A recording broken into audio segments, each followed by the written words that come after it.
Hello class 5, this is the continuation part of your previous video of sentence. So in last video I discussed about what are the types of, what are the kinds of sentences, and here we will discuss about those kinds. So as we know that we have 5 kinds of sentences, and number 1, that is assertive. Okay. So what is this meaning of assertive sentence? Assertive means when we are asserting something, when we are telling something, when we are stating something, that is called assertive sentences. Suppose like if I say that I go to the temple. Okay, I go to the temple. Here I am asserting something, I am telling something that I am going to the temple, that I go to a temple. That means I am asserting a fact. Okay, so that means it is an assertive sentence. Okay, number 2, that is imperative sentence. Okay, imperative means when we are commanding, when we are requesting, or when we are giving advice. That time we are saying that it is an imperative sentence. Suppose like if I say that please give me a pen. Okay, so here please give me a pen. Here by stating the word please, we can understand that the meaning of this sentence is having a sense of this sentence is having a sense of request. Okay, so imperative, that means it should have the sense of request, so it is a imperative sentence of request. Okay, number 2, if I say do not come here. Okay, do not come here, by stating this sentence we can find out that we are commanding. When we are commanding through the sentence, that type of sentences are called the imperative sentence of command. Okay, command means order, when we are ordering something. Okay, next one, if I say that take medicine on time. Take medicine on time. This sentence is having a sense of advice. When we are advising, that means when we are suggesting something, that is called the imperative sentence of advice. So the number 1 is imperative sentence of request, imperative sentence of order, and number 3, imperative sentence of advice. Okay, when we are advising, this kind of sentences are also called imperative sentence. Now next one, number 3, that is called interrogative sentence. Interrogative, by the word we can understand that this should have the sense of interrogation. That means when we are questioning something, when we are asking something, that type of sentences actually called interrogative sentence. Suppose like if I say, what is your name? What is your name? So here I am asking a question. Okay, I am asking a question. So and after the sentence we must put one interrogation mark. Okay, that means the question mark. So it is called an interrogative sentence. Number 4, that is exclamatory sentence. So what is this exclamatory sentence? Exclamatory sentence means when we are stating our sudden feeling, expressing our sudden feeling of joy, sorrow, or suppose like when we win, at that time we are expressing our sudden feelings. When we are happy, that time we are expressing our sudden feeling. So this kind of sentences are called exclamatory sentences. Okay, so suppose like if I write hooray, we have won the match.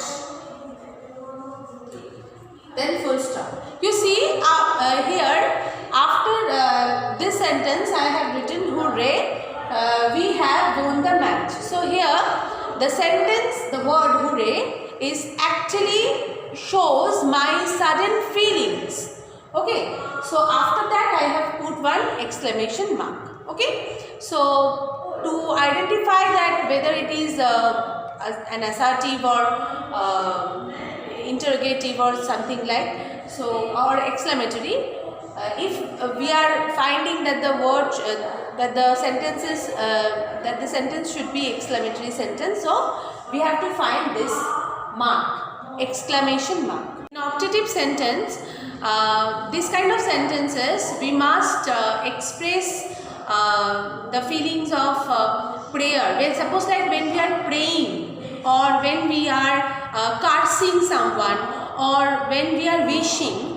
So this kind of sentences are called optative sentence. Suppose like when we are saying that may God bless you. May God bless you. Okay. So when we are saying may God bless you, then full stop. So that means we are praying. That God will bless you. May God bless you. Okay. So this should be the optative sentence. Students, I am going to tell you that the division of sentences. Division of sentences means a sentence can be divided into two parts. Number one, subject, and number two, predicate. So what about this subject and predicate we are going to learn. Now see, if I say a sentence, okay, so a sentence must be divided into two parts. What? Subject, and number two, that is predicate. Okay. So what does this? What is the subject here? Subject means suppose like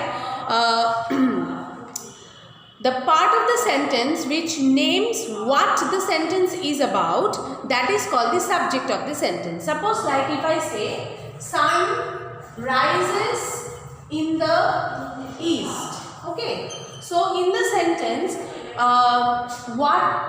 in the sentence, the sun is the main word. Why? Because here in the sentence, the sun is actually the topic of the sentence. Okay, that means in the sentence who is the main thing? That is sun. What does the sun do? That is that the sun is doing something. What? The sun rises in the east. So the sentence is about the sun. So it will be the subject. Okay. And what does the subject do? What does the subject do? That is called the predicate. So what does the subject do? Where is the subject here? This one, sun.